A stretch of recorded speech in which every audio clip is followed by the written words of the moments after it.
d'entre vous ont déjà fait l'Algérie. Hein. Donc là, vous allez faire l'Algérie, mais vous allez le faire autrement.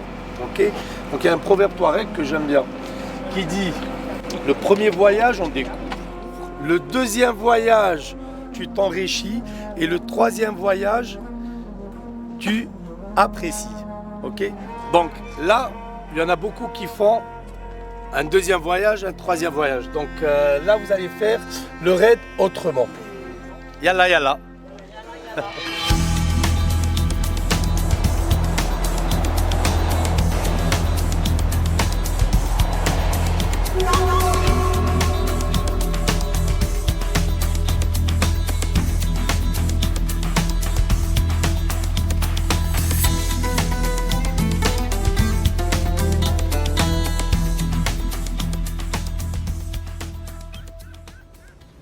Débarquer à Alger, c'est apprendre la patience, avec son port et ses interminables files d'attente. Nous quittons rapidement la ville, la découverte de cette capitale immense est prévue au retour. Descendre dans le sud se mérite, la route est longue, 2000 km nous séparent d'Ilizi, notre vrai point de départ. C'est mon 3e séjour en Algérie.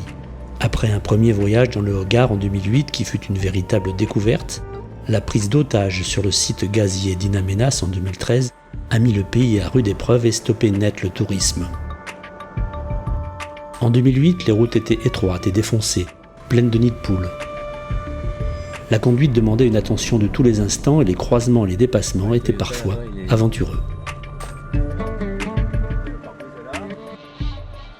Beaucoup de choses ont changé depuis. Certains villages sont devenus de grandes villes, les champs pétroliers se sont étendus et le mauvais goudron a laissé la place à un large ruban de bitume sur une grande partie du parcours. Seuls les paysages n'ont pas changé, les immenses rèques désertiques succèdent aux cordons de dunes majestueux. Cette longue descente est toujours une invitation, un voyage dans le voyage. Deuxième jour de liaison entre Hassi Messaoud et In Amenas. Donc il reste que 60 km pour In Amenas. Une très belle journée, ensoleillée, tout se passe bien. Pas de panne, pas de problème. Alors hier la liaison parfaite aussi, Alger Hassi Messaoud. Et demain les choses sérieuses vont commencer. Alors les amis, tout se passe bien? Super. Allez, yalla yalla.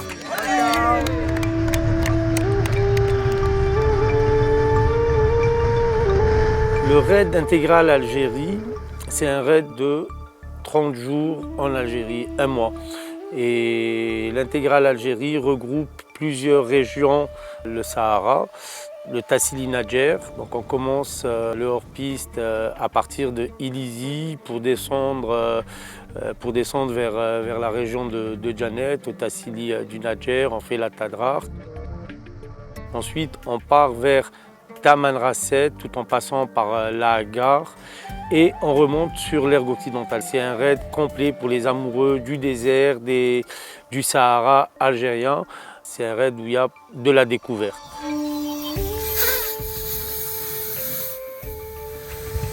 Début de leur piste, on dégonfle. Donc on a mis un 5 et aujourd'hui on va être dans l'ergue Issaouen. Un beau bivouac en perspective. Allez, à tout à l'heure.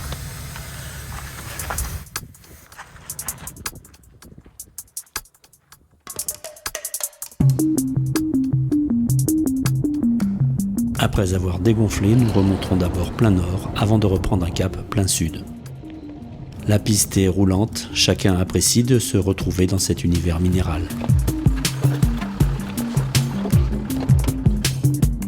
Cela ne durera pas très longtemps car après les cailloux, c'est le sable qui s'invite sous nos roues. Devant nous apparaissent les premières dunettes qu'il faut franchir, chacun à sa manière. Avec elles arrivent les premiers ensablements. Il faut retrouver ses repères, se remettre dans l'ambiance, à chacun son rythme. Ma femme a tellement la trouille qu'elle me dit n'accélère pas, n'accélère pas. Ben oui, n'accélère pas, puis on monte pas. Voilà.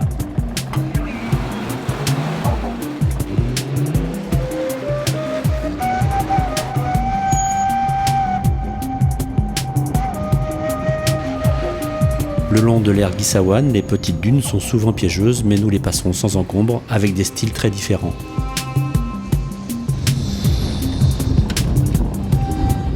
La lumière rasante de cette fin d'après-midi fait rougir le sable et les dunes.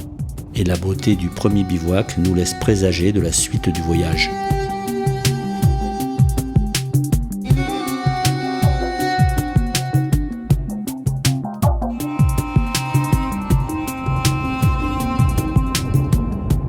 Deuxième jour, première rencontre. Dans un décor digne de David Lean, deux nomades s'approchent lentement en direction du puits où nous faisons une pause. Ils viennent chercher de l'eau et du réseau.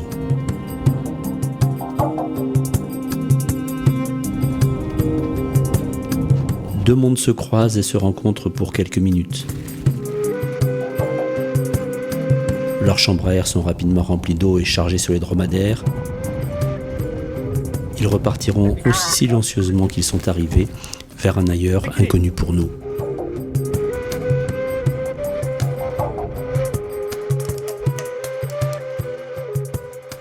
Nous sommes maintenant dans le Tassili. De très belles pistes nous y attendent. Nous roulons toujours sur un mélange de sable et de roches, en bordure du majestueux erg Tifernine, dont les dunes sont parmi les plus grandes du monde. Cette fois-ci, nous les contournerons simplement.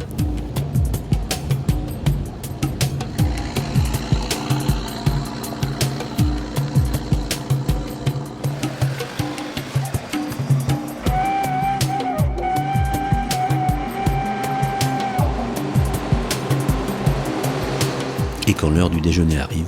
Et vous, lors des bivouacs, vous mangez quoi? Du pâté maison au piment. Ouais.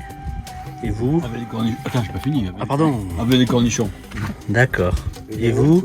Filet de bœuf mariné aux petits légumes. Des salades. Hélice d'Orient. Et là, le menu, c'est... Tacos mexicain. Haricots verts Ouais. et fromage. Crème de marron, crème fraîche. Alors là, pâtes, thon, tomates et quelques restants. Oh, c'est bien. Pâté. Pâté. Samouraï. Baguette, pâté, samouraï. Salade de riz, thon, tomates séchées et je crois que ça va être à peu près tout. Ah bah quand même, c'est Et bien. dessert, peut-être que monsieur voudra un petit bout de tome de Savoie et Ah oui, une pomme pote. avec plaisir, avec plaisir. Oui. Il me semble que c'est la moindre des choses. Bon appétit à tous.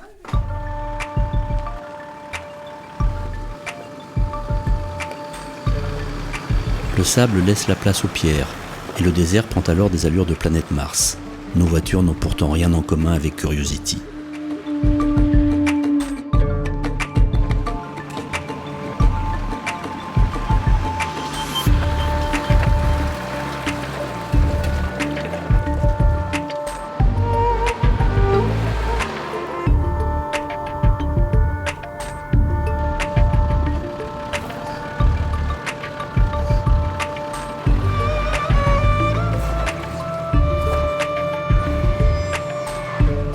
Après une descente d'oued où nous retrouvons un peu de verdure mais sans la fraîcheur, une petite surprise nous attend, sous la forme d'une grimpette bien raide, sur un sol quelque peu défoncé.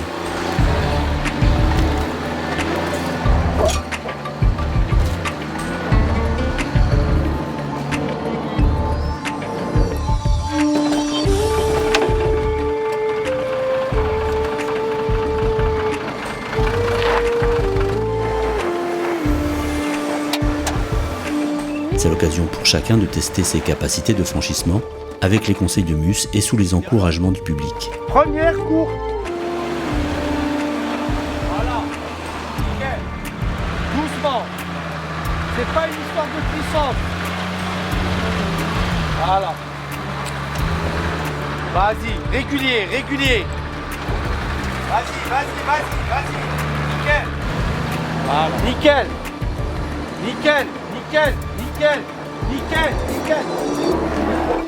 Ah bah oui, écoute. Allez,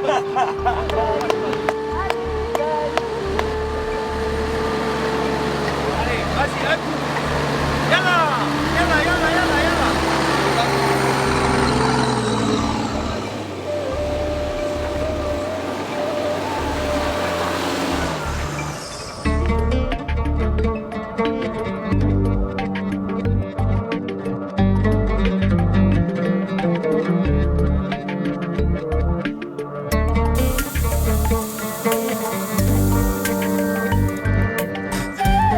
Encore du sable, parsemé de jolies pierres, et ce sera une arrivée à Tamadjert, où nous bivouaquerons à côté d'un village nomade et de sa guelta.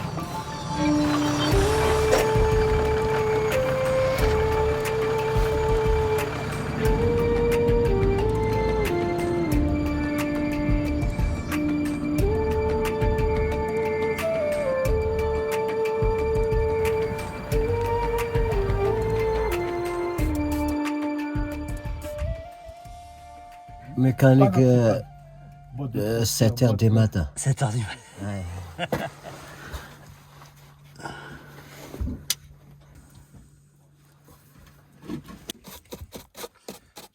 Là, on va commencer la matinée. On va aller voir des peintures qui sont, enfin, pour moi, exceptionnelles. Vous me direz, quand on arrivera aux peintures, pour vous, si elles vous plaisent ou pas. Mais pour moi, c'est des peintures exceptionnelles.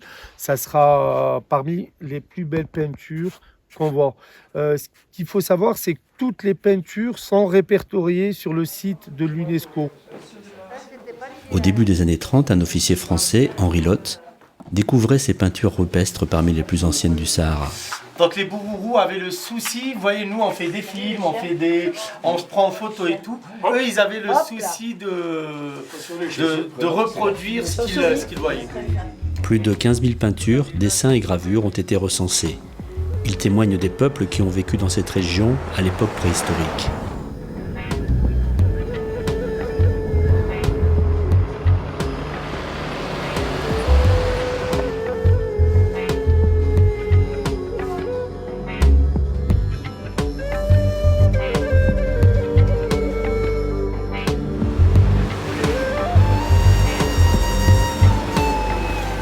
Plonger l'ergue, c'est bien, mais quand arrive l'heure du bivouac, comment résister à l'invitation de Muse qui propose à ceux qui le souhaitent une petite promenade entre les dunes au soleil couchant.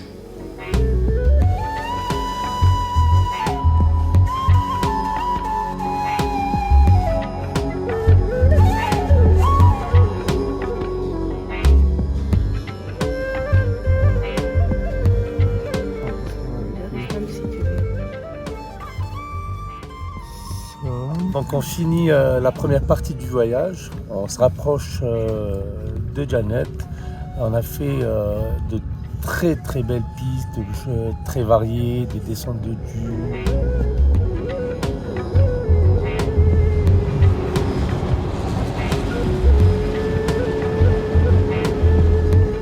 Toujours cap au sud en direction de Djanet. Les pistes sont variées, alternant plateaux, sable et oued. Les dunes de l'Ergan Mer se profilent à l'horizon.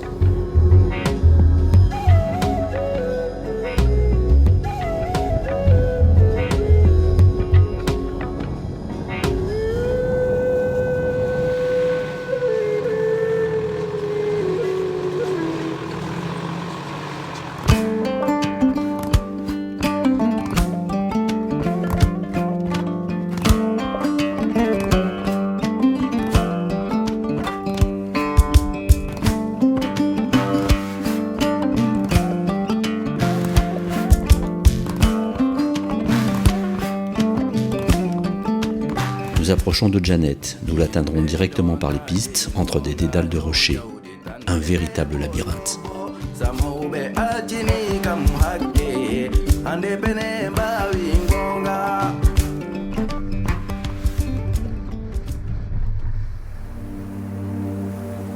Passage obligé pour tous les voyageurs du désert, la gravure de la vache qui pleure, au sud de Djanet, marque le point de départ de notre seconde étape qui nous emmène dans la Tadrart.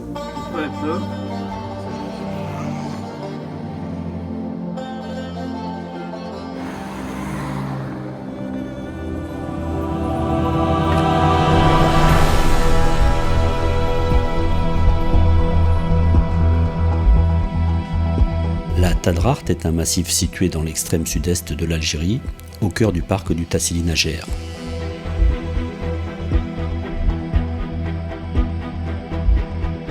Classé au patrimoine mondial de l'UNESCO, la couleur de ces dunes gigantesques lui a valu le surnom de Tadrart rouge.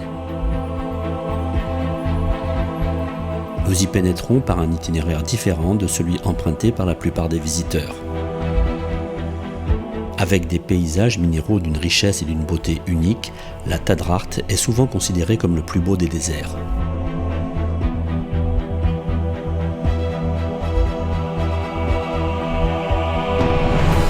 Dans cette partie du Sahara, encore plus qu'ailleurs, le temps semble s'être arrêté. De l'eau avec un pchit. De l'eau gazeuse, c'est mieux. Didier, tu fais attention, cette pierre, elle n'est pas très...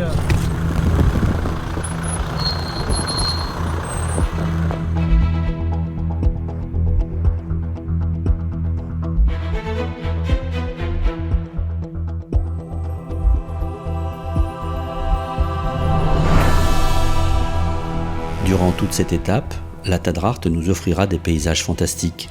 Les canyons étroits, les pitons rocheux, les arches tortueuses, les châteaux de grès forment un tableau aux couleurs intemporelles. Avec ses peintures et gravures rupestres, ce lieu unique est aussi l'un des plus beaux musées du monde à ciel ouvert. Tout à l'heure dans le canyon. Ah oui, c'est vrai. Je vous passe la carte, vous partez. Moi, je pense que c'est pas la peine de regonfler. Après une nuit passée au pied de Tinmerzouga, une des plus hautes dunes de la région, nous repartons à la découverte de cet extraordinaire massif.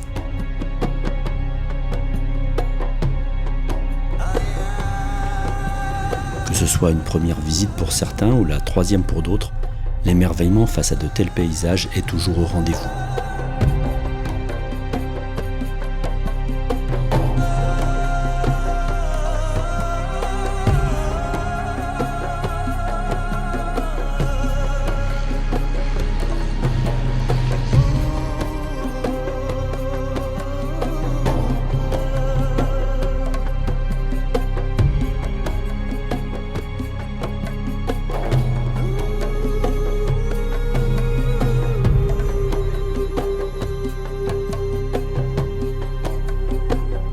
Mais la beauté des lieux ne doit pas nous faire oublier la conduite.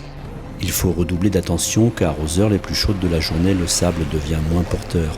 Avec nos 4x4 bien chargés, les ensablages sont fréquents.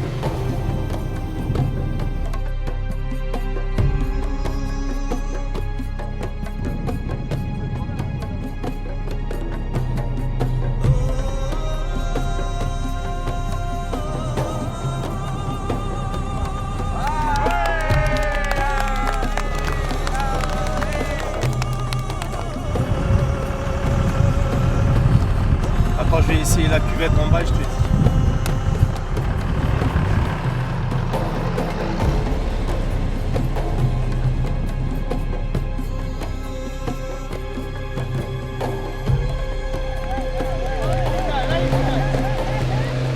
Bah, ça a été dur, Pourquoi?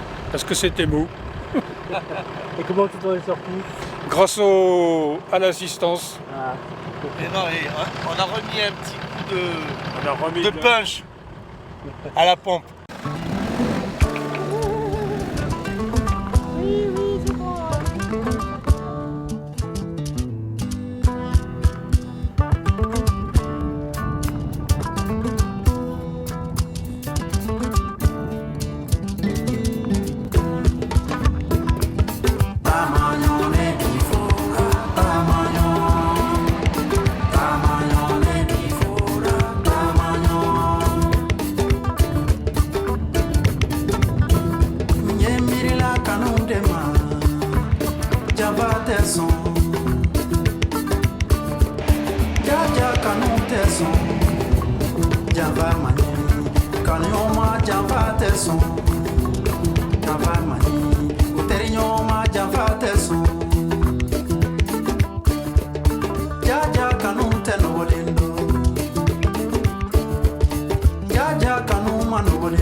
Il faut se résoudre enfin à quitter la Tadrart. Direction Janet pour refaire le plein de provisions en vue d'une nouvelle étape. Nous quittons les pistes de sable rouge pour naviguer au cap sur d'immenses plaines d'un blanc éblouissant. Ça vous a plu? Rendez-vous pour la troisième étape.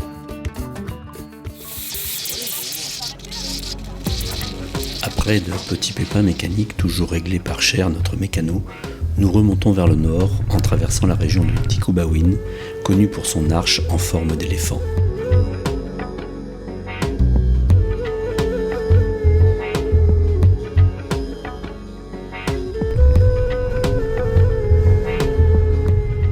Cher, c'est la mécanique de 2 heures. De 2 heures, de 10 heures.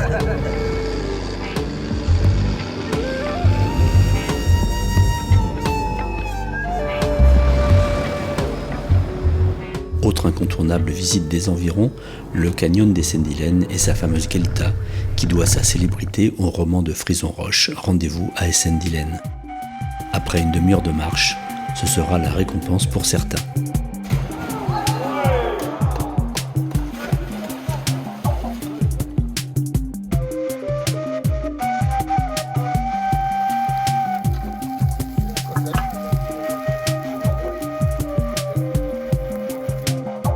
Un petit détour s'imposait aussi pour découvrir le site de Tintarit et sa magnifique dalle sur laquelle est gravée la gazelle couchée, emblème du billet de 1000 dinars algérien.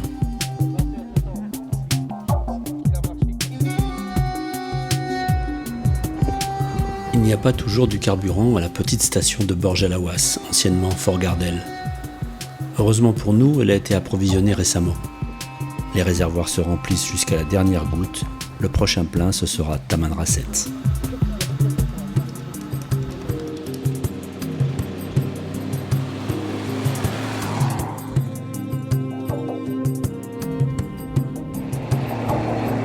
Une nouvelle traversée commence, celle de la Hagar. Plus vaste que la France avec ses 600 000 km², c'est le second parc national d'Algérie. Sa richesse archéologique est inestimable.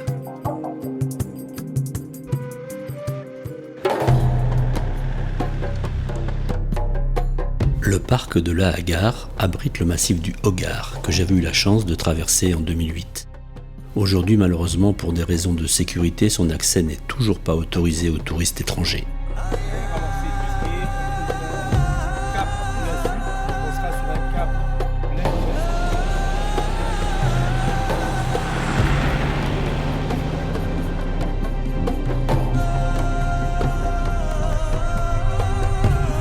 Nous traversons les salines de la Madror, qui ont tenu autrefois une place importante dans l'économie du Hogar. Le sel, une fois extrait et découpé en blocs de 50 kg, était transporté à dos de chameau jusqu'au Niger. Ce sel de grande qualité était réservé à la consommation. Aujourd'hui, l'économie du Hogar a beaucoup évolué et les grandes caravanes sont maintenant du domaine de l'histoire.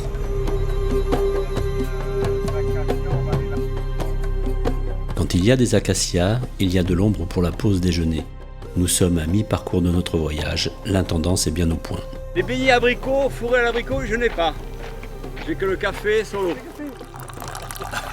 Merci.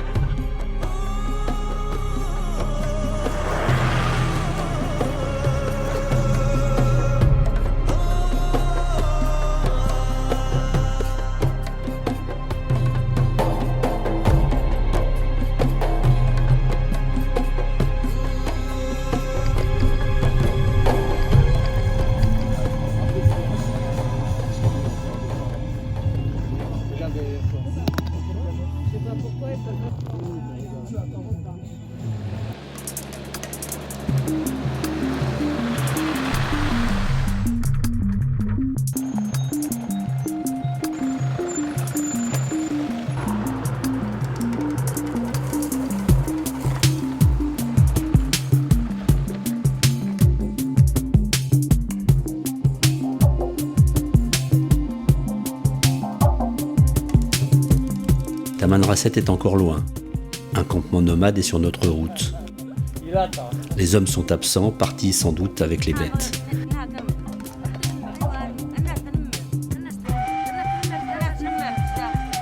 C'est l'occasion d'une rencontre avec les femmes et leurs enfants restés sur place et d'une consultation médicale appréciée et utile lorsqu'on est loin de tout. Merci. Au revoir. Merci. En quelques années, avec ses 200 000 habitants, Tamanrasset est devenue une grande ville. Nous ne nous attarderons pas et prendrons la direction de la Sécrème, accompagnés d'une escorte discrète et bienveillante. Le temps d'une pause rafraîchissante à la Guelta da Filal, nous reprenons notre progression dans un paysage lunaire encadré de colonnes de basalte, vestiges des volcans dont les plus anciens datent de 40 millions d'années.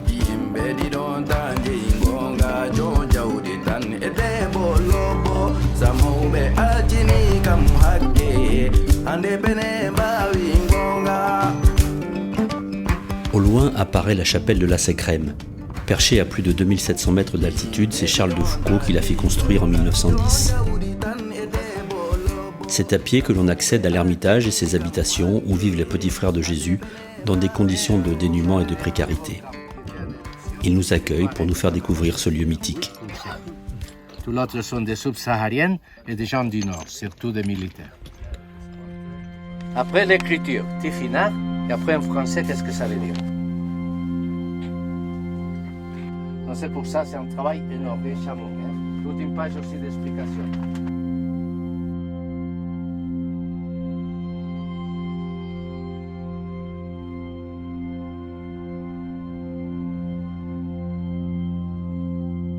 Nous patientons jusqu'au coucher du soleil pour admirer la lumière dorée qui lentement met le feu aux pentes de la Sécrème.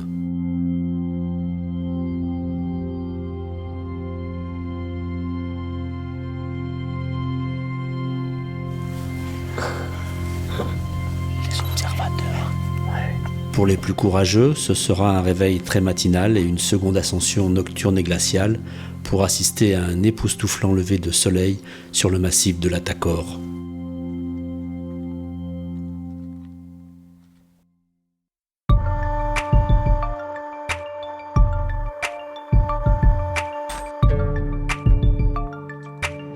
Treize ans après, on est remonté à l'Ermitage et on est remonté voir le lever de soleil sur la Sécrème. Voilà. La montée était un petit peu plus dure qu'il y a 12 ans. Voilà. Et là-haut, la petite maison de l'Ermitage de Charles de Foucauld. Allez, c'est parti pour une descente.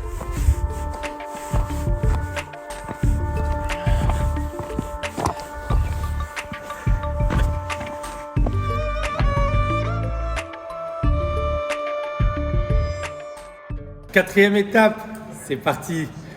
Vous allez voir de très très très belles images. Yalla!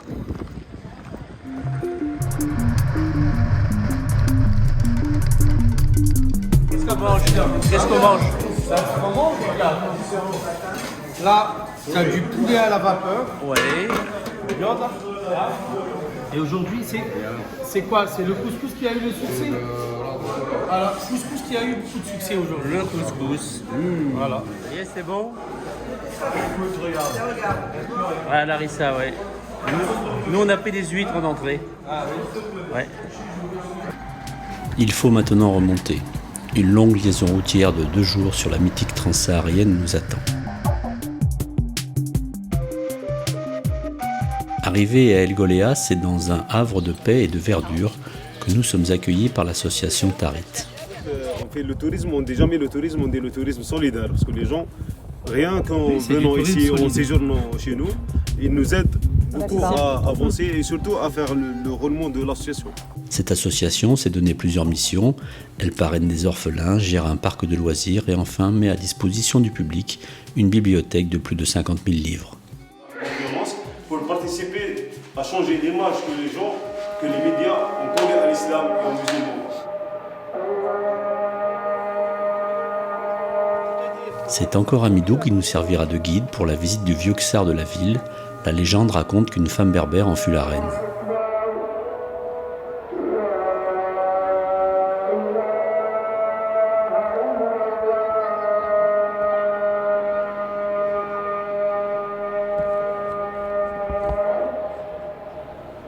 Nous quittons El Golea et son église Saint-Joseph, où repose Charles de Foucauld, pour rejoindre notre terrain de jeu favori.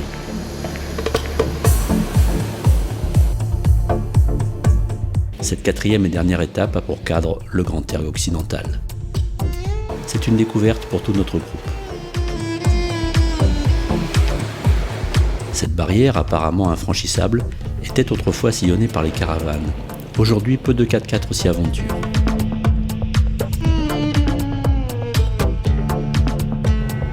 Pour nous au menu, ce sera sable mou, dégonflage et déjantage pour certains.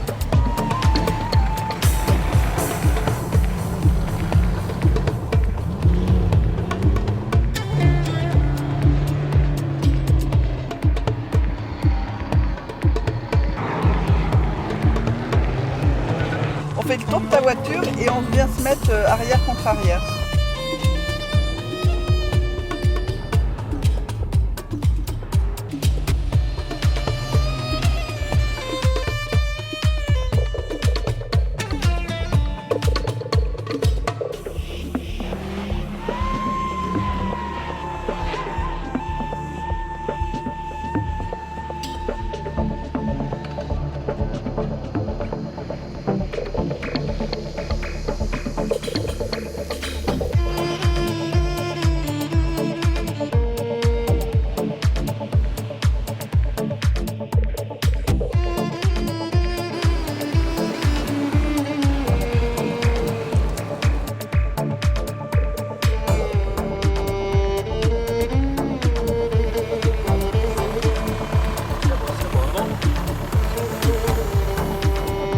Plus nous avançons dans l'ergue, et plus la conduite devient technique.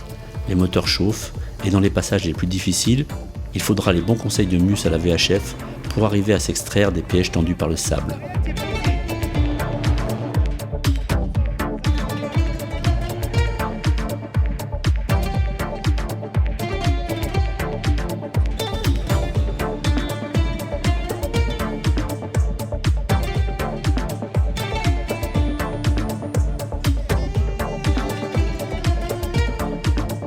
Fais-le en 2 fois.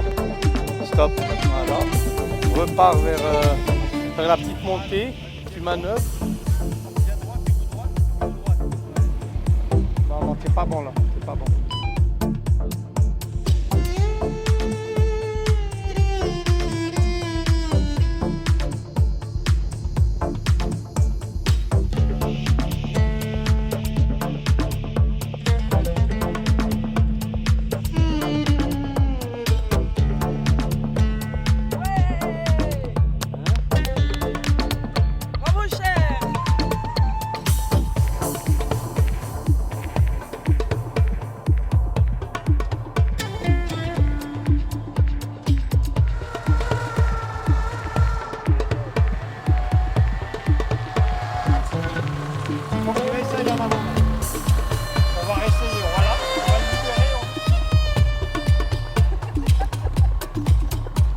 Au bivouac, avec le visionnage de quelques images du jour, les difficultés seront vite oubliées.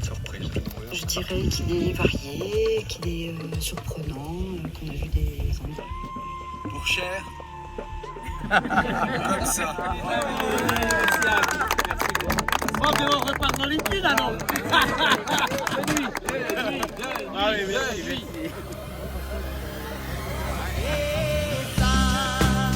Le lendemain, nous ne le savons pas encore, mais une belle surprise nous attend.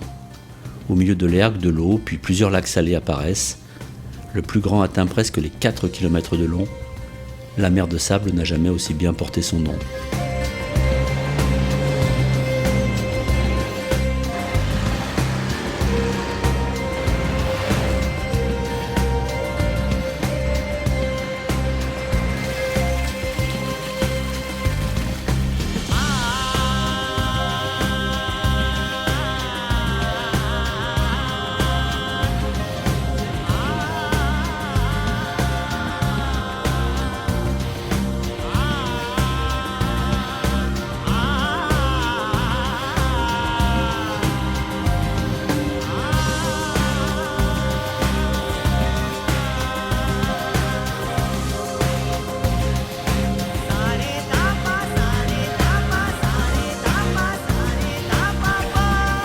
Nous ne résisterons pas longtemps au plaisir de cette baignade insolite.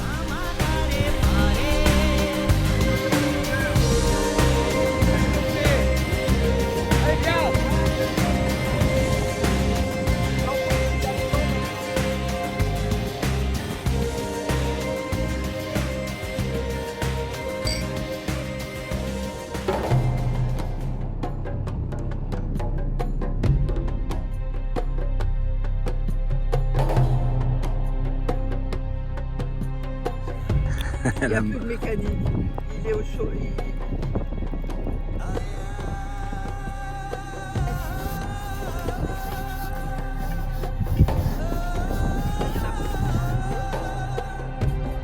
C'est comment? C'est sensuel. C'est un peu physique aussi, non? C'est un peu physique. Ça n'empêche que. Donc il faut un peu d'entraînement, mais je reviendrai. Et puis je demanderai à Cher de m'apprendre.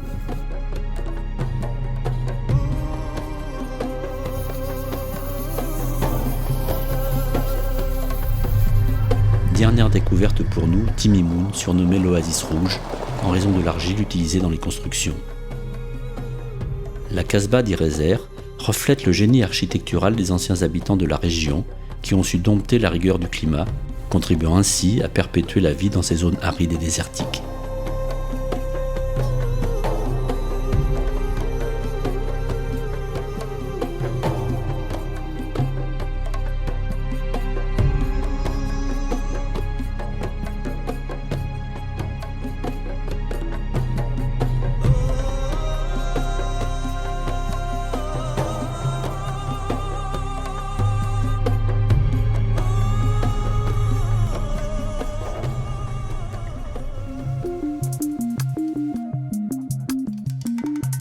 Nous terminerons avec la découverte des Fogaras.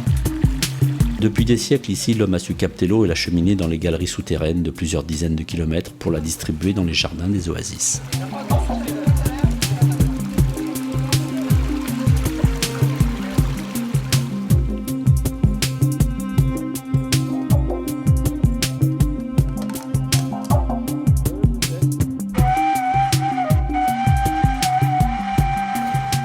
Fin du raid, retour vers Alger. J'espère que les images vous ont plu. À la prochaine sur d'autres aventures.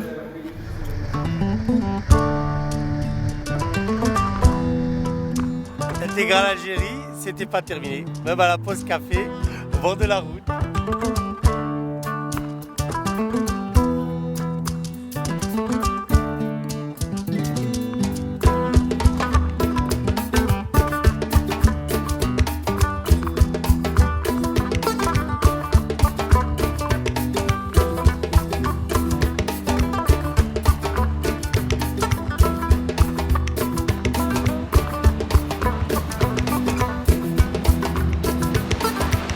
La pause café, on n'a pas pu la prendre.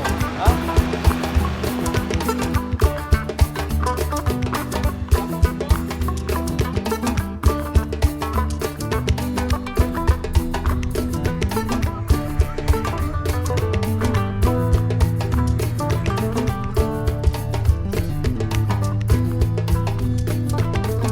J'ai découvert des paysages que je ne connaissais pas, alors que c'est mon 7e voyage en Algérie Sud.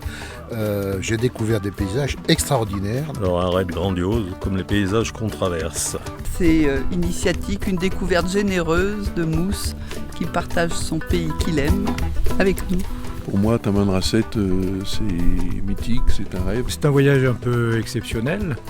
On en a déjà fait 2 avec d'autres organisations, mais là vraiment, on a quelque chose qui s'impose. Des paysages merveilleux, magnifiques, du bonheur toute la journée. Une très belle expédition, pleine de découvertes et de surprises. Le plus beau désert que j'ai vu jusqu'à maintenant. C'est un de nos plus beaux voyages, plus beau désert. Je trouve ce voyage flamboyant par les paysages que nous traversons et l'équipe qui participe à ce travel et à ce voyage. On a fait beaucoup de raids jusqu'à présent et c'est vraiment le top des organisateurs.